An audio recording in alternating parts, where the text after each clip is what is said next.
All right, what's going on?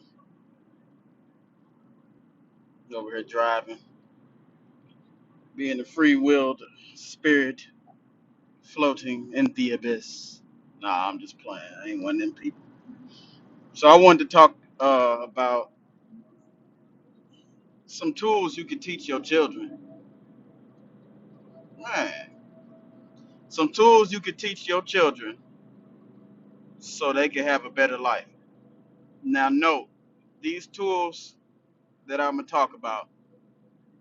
You got to know yourself, or have somebody teach them.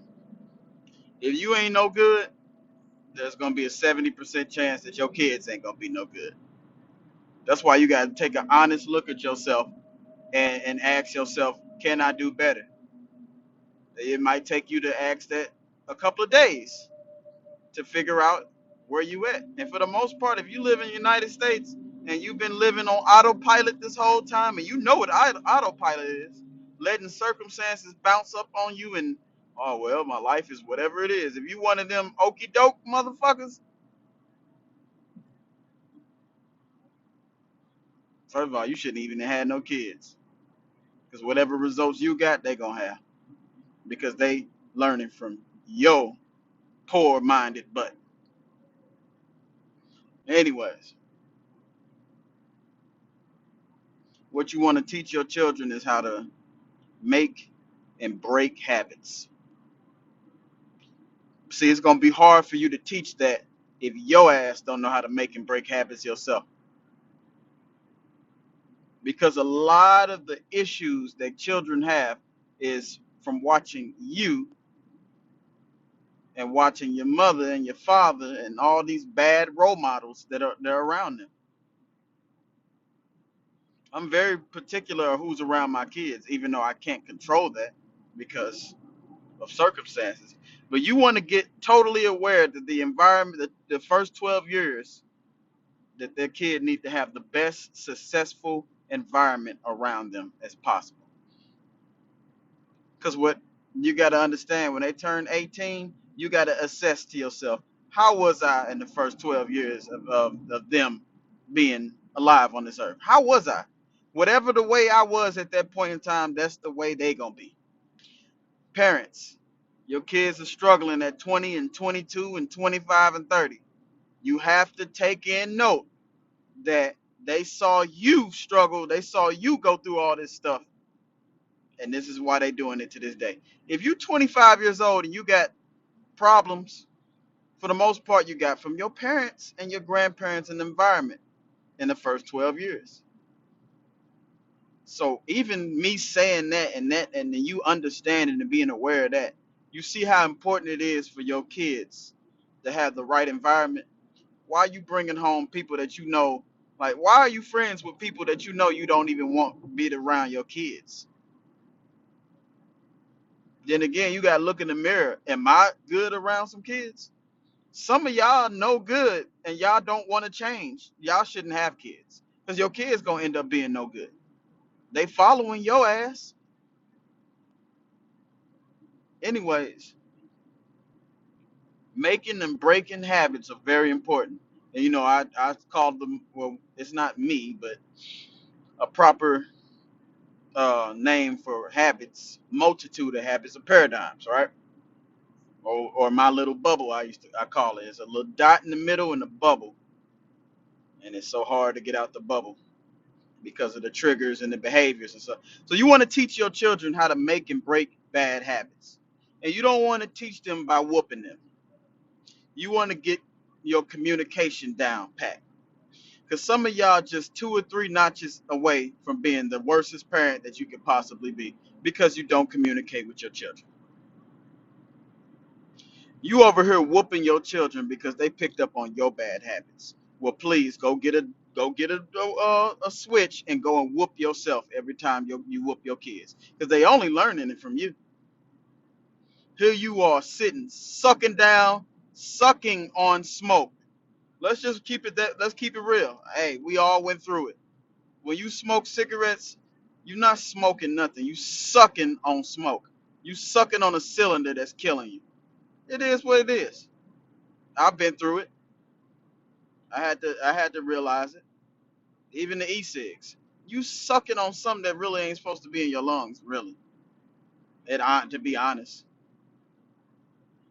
And your kids is watching you. And when they turn 18, now you mad at them because they picked up on your habit. Be mad at yourself. So that's why I said it's very essential before you even have kids that you get yourself together. We do not want you gotta remember your kids is coming out into this world.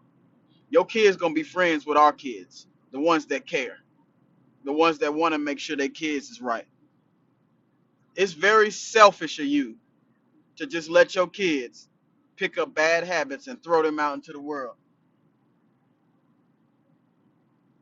It's very selfish for you not to even work on yourself because we got to deal with you at work. We got to deal with you at the restaurant. We got to deal with you. You got to come to a point where you stop being selfish and saying, man, that ain't got nothing to do with me. We all got something to do with each other. We all are the piece of the puzzle of humanity. You need to get yourself together, not just for yourself, but so people can be easier around you, so you can get stuff done. You don't realize how much of a hindrance your children's behavior is on the teacher. You don't know how much of a hindrance of your children's behavior is when it develops and they start getting jobs and shit. You didn't teach them about paradigms because you didn't know about paradigms. You thought life was just whatever the ball rolls, it rolls. You didn't realize you could take the ball and direct where it's rolling. You didn't realize that because nobody told you that, or if they did tell you that, you didn't believe it. So your beliefs were off. I need America and everywhere, and not just America. The whole world needs to look in the damn mirror and figure out their imperfections and start working on them. It's not hard. It's not hard at all. It's a challenge, but you got this whole life ahead of you. You telling me you can't challenge yourself to get yourself together? You telling me that you stuck with paradigms and habits? You just need the right teachers and the right coaching around you and the right people that'll get on top of your head. And honestly, just teaching your kids that, I could just leave the video like that. I can leave it off. Paradigms or habits. I can plug in any habit. So I'm gonna plug in a habit. A lot of y'all kids are coming up fat before they turn 10. So what that tells me is you're teaching them bad eating habits already. They looking at how y'all big water balloon ass is eating, and they getting fat off of your habits because you feeding them greasy ass hot dogs and French fries and all type of dead acid foods at a young age, and now they 10 years old looking like 17 water buffaloes. And I ain't even trying to be funny. When I see an obese 10-year-old, all I could do is reflect back on what the parents did in the last 10 years. That's going to hinder him for the rest of his life unless he gets a hold of his life and gets rid of the habits. But 10 years of the same habit, whatever you think expands. So you got expansion of 10 years of thinking and developing habits of eating improperly. Whatever you think inside expands out to the outside world. So if you're fat right now, it tells me you don't have discipline when it comes to eating. You have no discipline. If you're fat right now and your kids are fat right now and everybody around you fat, y'all have no discipline when it comes to eating. Half of y'all, I be telling y'all my diet plan, y'all look at me crazy. Oh, that's all you eat? Oh, it's boring. When did food become entertaining? Y'all niggas entertained by everything, bro. That's tough. Y'all get entertained by food? Bruh. Food is not entertainment. Maybe that's why you fat. You're fat because you like to be entertained by food. You're bored, so you go and eat. Your behavior, I told y'all, behavior is everything. You need to sit down and write down when you in a bad mood, what do you eat? What does your brain tell you to go and eat when you're in a bad mood? What does your brain tell you to eat when you're in a happy mood? What does your brain tell you to eat when you're irritated? Write all that shit down. Put it somewhere where you can see it so when you get into that mindset, And your brain be like, I want some greasy ass cheese fries. And you be like, oh, when do I eat greasy ass cheese fries? When I'm irritated. Stop letting these habits control your life. Stop letting paradigms control your life. Your kids are watching you. They just gonna pick up your stupid habits and be doing the same dumb crap you doing. And then I'm gonna be looking at you like, are you really a good parent? Or is that an illusion? Are you really a good parent and you think that a 9 to 5 life is the best life? Everybody works a 9 to 5, bro. You ain't doing nothing special with your life. So now you teaching your kids that 9 to 5 is the way to go. Now they got a 30,000 a year or 40,000 a year behavior because they learned it from you. You say you want to strive for excellence. You want to be the best parent that you possibly be. How you the best parent and you doing everything everybody else doing? You know what comes with a 9 to 5, bro. I'm sorry. 9 to 5 comes with limitations, especially when it comes with a man. He got to choose between spending more time with his family and being broke, or spending more time at work and kind of in a sense neglecting his family. A man got to put his job first before he put anything first. Which in sense, when you put your job first, you putting everything first, because that you gotta eat to survive. You gotta pay bills. Money is important in the area that is used in. You cannot take money away and put something else in the area it's used in. So stop the notion of saying that money ain't everything. You're right, it ain't everything, but everything I'm looking at, even the breath that you taking, cost money, because your mom had to go to the hospital and pay to get your butt on this earth. That's tough.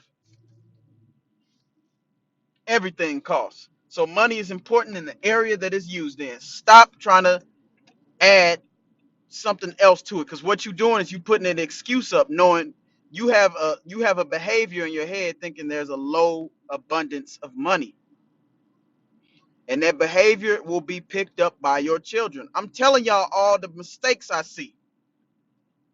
You got to start being a critical thinker.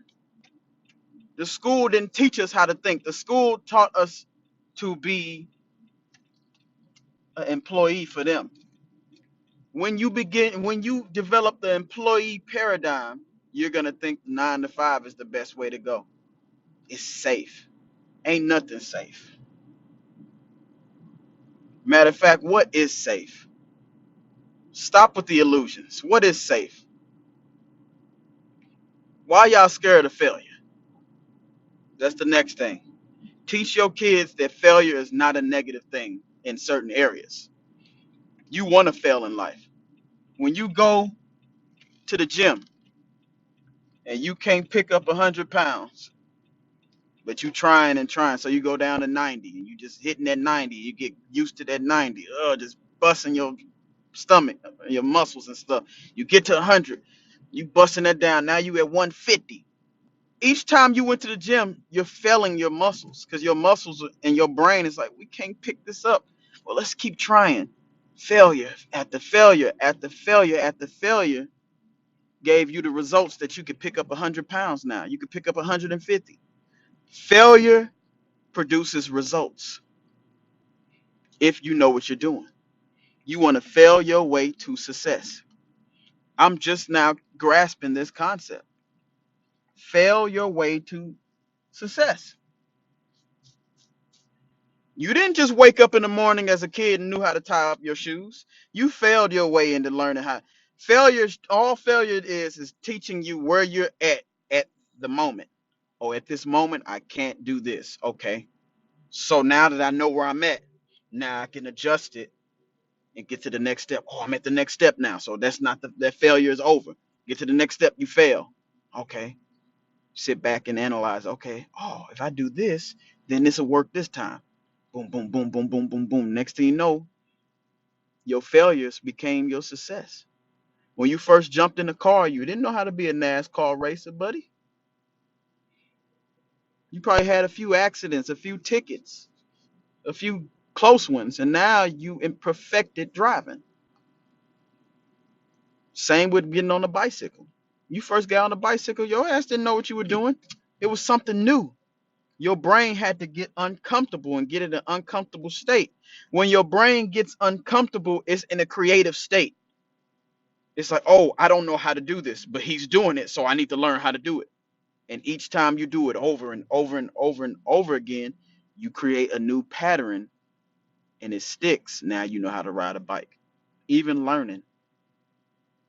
When you first learned how to read and write, you had to fail your way into learning how to read and write. So failure is a great tool to use.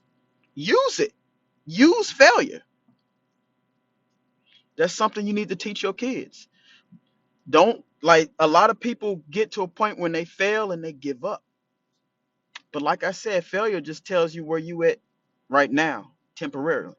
Now that you know where you're at, now you aware that you get to the wall. Oh, here's a wall. You're aware that the wall is there. You're aware that the failure is there. All you gotta do now is this.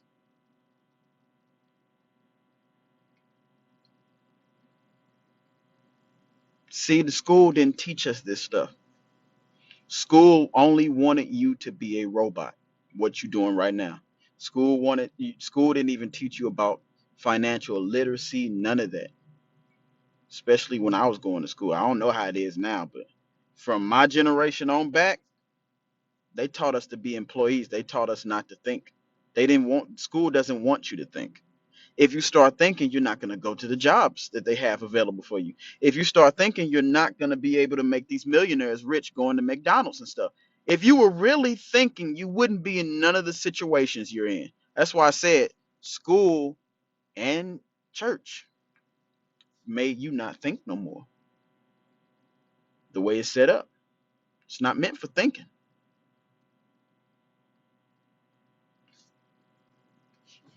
I'm out of here.